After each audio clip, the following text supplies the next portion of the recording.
How to waterproof an RC rock crawler.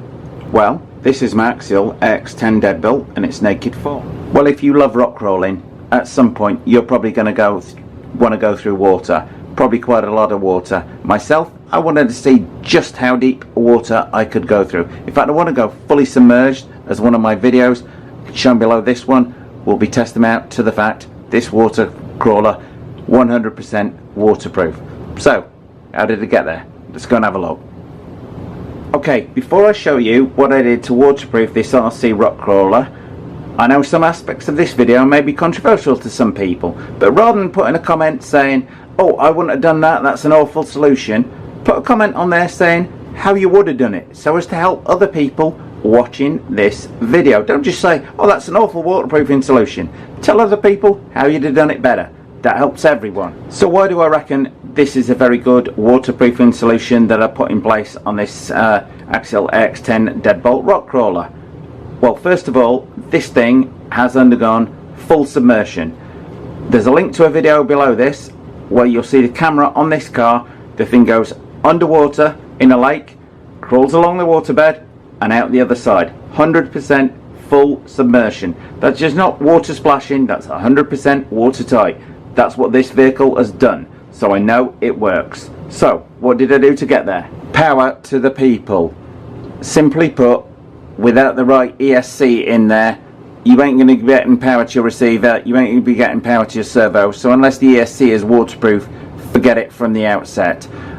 The Axial X10 deadbolt here didn't come fitted with a waterproof ESC, so I fitted an AE5 in here. You can actually still see the circuit board and everything through there. Guess it's got some kind of clear coating on there. Did think about plastic dipping the whole thing, gave it its chance underwater. It worked like a dream. So the first thing being, fit a waterproof ESC, one that's guaranteed, one that you can take back to your local hobby store or dealer if it fails. Anyway, what did I do next? So if you want to waterproof your RC rock crawler, the first thing that's going to go under the water typically is the servo. Now I've retrofitted this high-tech servo to my Axial X10 deadbolt here. This servo is fully waterproofed. You're looking at it thinking, why is it two-tone? This is Plastidip, a liquid coating, rubber coating that you can put over that completely seals any ingress from water whatsoever. Why did I do that to double up on this servo? The first so-called waterproof servo I had actually had water ingress in through here, shorted out.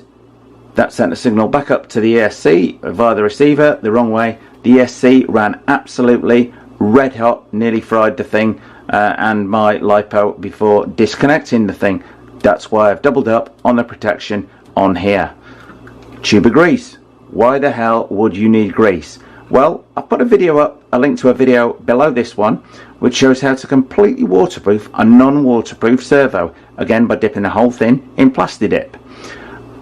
After you've done that, you can get this grease and smear it all the way around the servo. I would recommend that even before fitting the servo horn on here.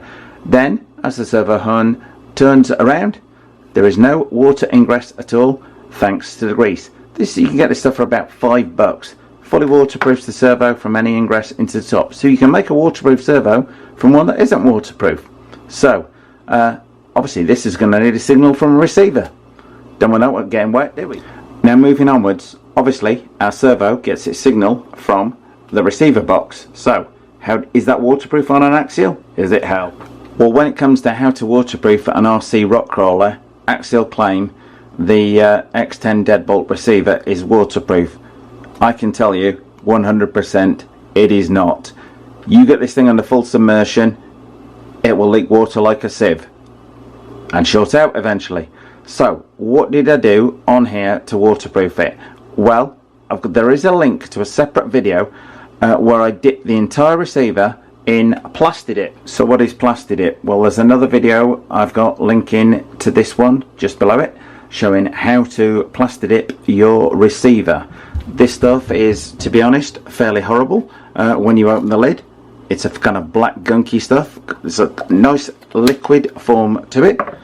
Pour it into something like this, get your receiver or your servo and just dip it in there. You then need something to hang it up and hold it to for about 30 minutes, and that once it is dried, fully waterproofed. That's exactly what I have used on this car, which is capable of full submersion. Not everybody likes plastic dip, not everybody thinks it's a great solution. It works for me. This thing crawls under water. Job done. Okay, you'll see, maybe if I can just zoom in here.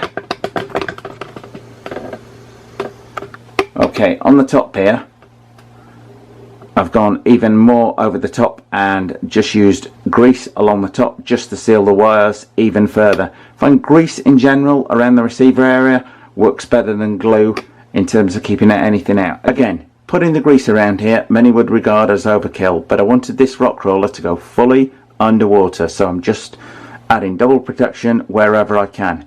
Wiring, I've got some wires here that I bonded together. Again, dip the whole thing in plastic dip to make sure there's no water penetration whatsoever. That's worked fine. Issue I had was around the battery to motor connectors here. I've just used plain and simple PVC insulation tape around there. These are supposedly waterproof connectors, but there's damn great gaps behind them. So I've taped everything around here to eliminate any possibility of a short. The motor, it's not a waterproof motor. I still to this day do not understand how the thing works underwater. Any comments or questions on that, by all means, I'd love to know the answer. Okay, well, were any small animals harmed in the making of this video? I do not think so. This is the battery. This is my hot glue gun. So what's the point in that? Hard shell pack. If it goes underwater and water gets in through the gap with the wires, the inside of the battery is going to fill with water. Only if you're going fully submerged, mind you, will this occur. So use the hot melt glue gun, seal around the battery, stop any water ingress, because let's face it, how the hell are you going to dry it out if it gets water in it? There we have it, how to waterproof an RC rock crawler. As I say, some aspects of this controversial. However, this thing will drive underwater and out the side fully submerged without a problem. What do you need? You need plastic dip. $6 a pop. Grease, about $5 a pop for the multi-purpose stuff.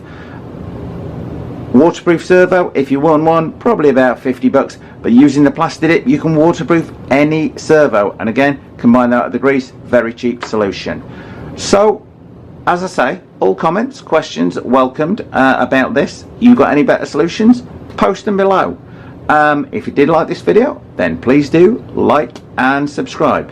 Thanks for watching.